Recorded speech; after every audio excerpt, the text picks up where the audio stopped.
Good evening, viewers. I am ALANA NADIR with Friday's edition of the Regional News. Beginning with news from Barbados. Chief Medical Officer Dr. Kenneth George Thursday evening disclosed that Barbados has recorded its first case of the Omicron variant of COVID-19. Health authorities here received confirmation from the Caribbean Public Health Agency CARPHA laboratory, he said. The chief medical officer suggested it was no surprise that Barbados had now joined the list of countries recording the presence of Omicron. Dr. George added that the Ministry of Health has sent carefully selected samples to the CARPHA lab and the results are expected in 7 to 10 days. Meantime, the CMO expressed concerns that cases of COVID-19 in Barbados are trending upwards. Now for news in St. Vincent and the Grenadines.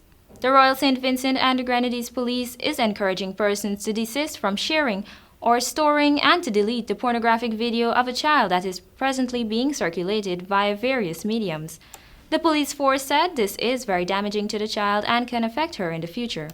The warning comes after local media reports of a man being held in connection with the sexual abuse of a 4-year-old girl, which was caught on video and has been circulating on social media. The RSV-GPF reminds the public that it is an offense to produce, make available, distribute, procure, possess, or obtain child pornography through a computer system or on a computer data storage medium under the Cybercrime Act 2016.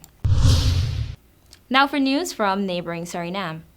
The Association of Suriname's Journalists, ASJ, has called for protection to be provided for media worker Jason Panas after 2 hand grenades taped together were found under a car parked at his home on Thursday morning.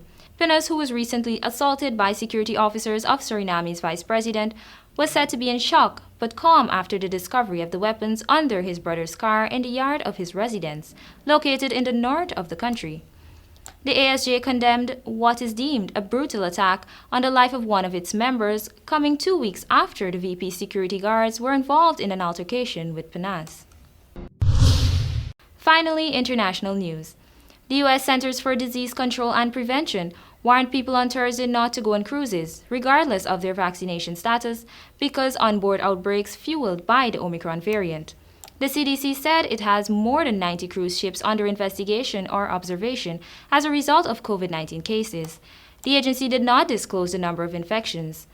The virus that causes COVID-19 spreads easily between people in close quarters on board ships, and the chance of getting COVID-19 on cruise ships is very high, even if people are fully vaccinated and have received a booster shot, the CDC said.